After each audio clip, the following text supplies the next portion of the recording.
Bienvenidos a su canal Doctrina Católica Tradicional.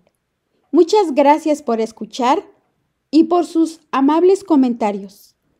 Por favor, no olvide darle like al video para que esta plataforma lo pueda recomendar a más personas. Comenzamos con nuestras oraciones. Pater noster, qui es in celis, sanctificetur nomen tuum. Adveniat regnum tuum. Fiat voluntas tua, sicut in cielo et in terra.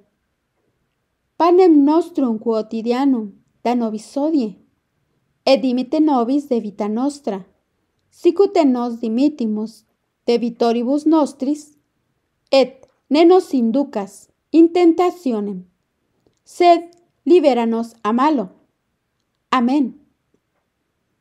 Ave María, gratia plena, Dominus tecum, benedicta tu in mulieribus, et benedictus fructus ventris tui, Iesus.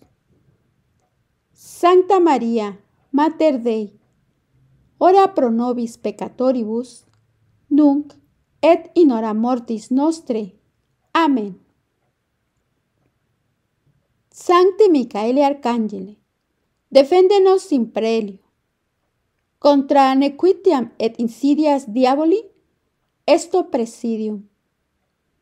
Imperet, illi Deus. Supplices deprecamur. Tuque, princeps militia celestis.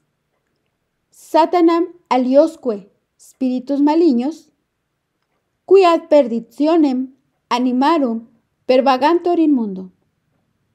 Divina virtute in infernum detrude. Amén. Cor Iesus sacratitium, miserere nobis. Cor Iesus sacratitium, miserere nobis. Cor Iesus sacratitium, miserere nobis. De una iglesia laxa a una iglesia agnóstica es un tema de Rorate Shelley. Un Dios que ya no pide nada de los hombres es un Dios que no existe. Sin embargo, esta ha sido la consecuencia trágica de la iglesia post-conciliar, que por abrazar una visión laica de la misericordia, ha llegado al agnosticismo práctico. Si bien es cierto que existe un ateísmo práctico, es decir, los que viven como si Dios no existe, aunque no niegan su existencia de forma explícita, existe entonces un agnosticismo verdadero. Es decir, aquellos que hablan de un Dios desconocido, pero que no habla con claridad a los hombres, de quien el hombre consigue lo que quiere, según las circunstancias. Un Dios que esencialmente está allí para validar sin pedir mucho a cambio. Esto parece ser la situación normal en una gran parte del catolicismo actual, el vivido concretamente por la mayoría de los bautizados. Se ha proclamado un Dios de perdón, un Dios que consuela, que no pide la conversión personal o un cambio en el estilo de vida. Un Dios dispuesto a aceptar nuevos cambios en la sociedad.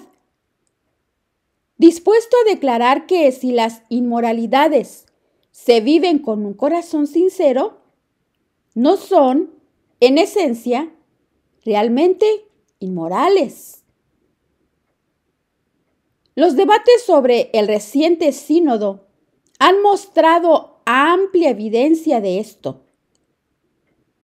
El matrimonio ya no se considera en nuestro occidente decadente, por lo que vamos deprisa a decir que Dios no está pidiendo indisolubilidad absoluta. La gente no se casa más. Así es que vamos a decir rápidamente que si hay amor sincero entre la pareja conviviente, Esto, de alguna manera, compensa el sacramento. ¡Qué barbaridad!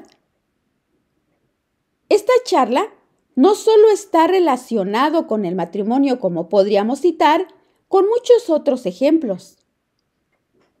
Al final podemos decir que estamos en presencia de una nueva manera de hablar de Dios. Un Dios que no pide nada a los hombres. Un Dios que no prohíbe nada. Durante el, entre comillas, periodo de las protestas, el lema era prohibido prohibir. Hoy esta consigna habita en la nueva iglesia, la iglesia del post-concilio. Prohibido hablar de un Dios que prohíbe. Esto parece ser el lema utilizado para reprogramar a los católicos confundidos, pero sobre todo al clero. Es necesario un clero que da la bienvenida y no alguien que recuerde la urgencia de convertirse. Hablar de castigo, penitencia y temor del Señor están prohibidos ahora.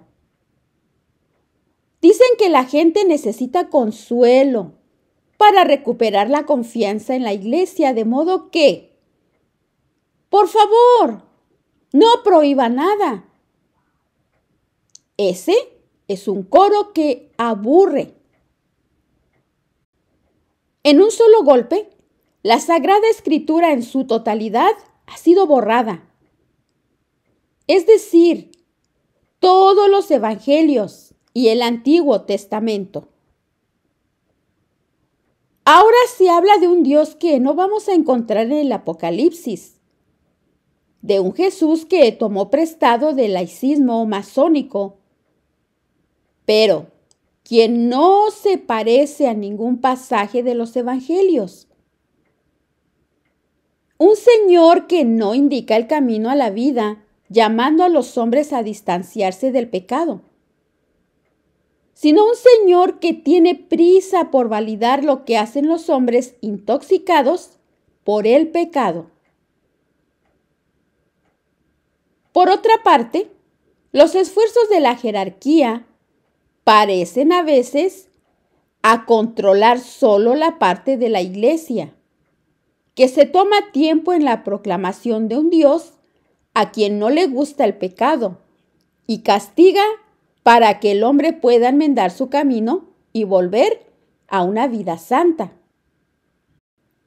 Él, entre comillas, prohibido hablar de un Dios que prohíbe, se convierte en no queremos más a una iglesia que prohíbe.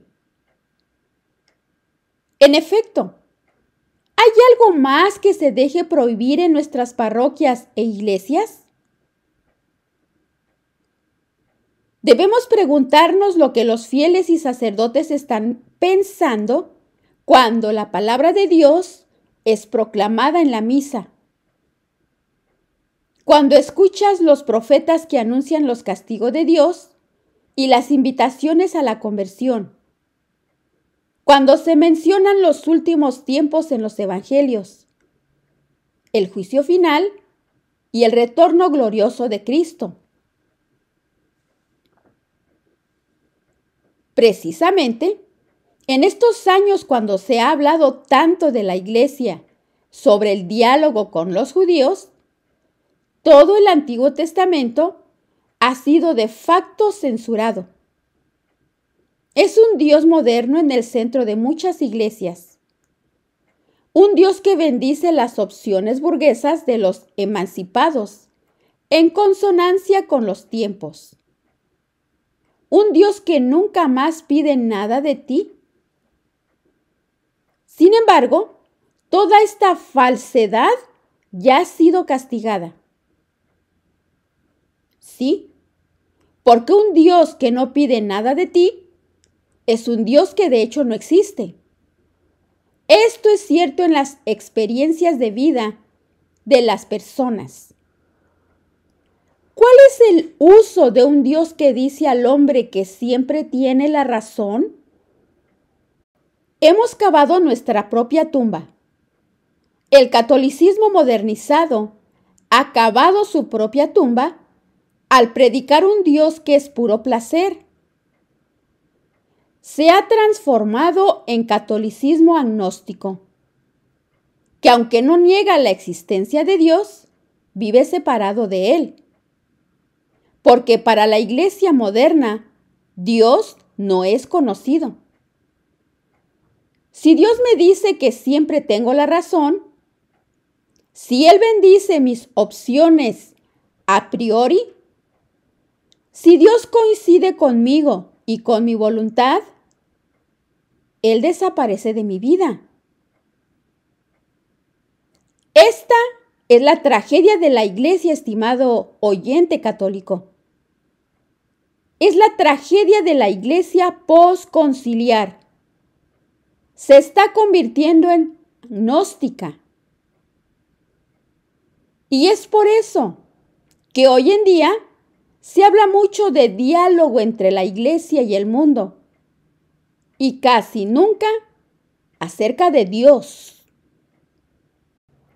A medida que experimentamos la Navidad, recordemos que Dios vino al mundo, que se ha hecho hombre y nos ha mostrado su rostro. Él ha hablado a lo largo de los siglos en el Antiguo y Nuevo Testamento, y que Él nos ha pedido que le obedezcamos.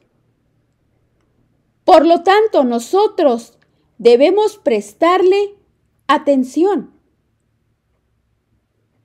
La Iglesia debe ser simplemente el eco fiel del Señor que está hablando. Que así sea.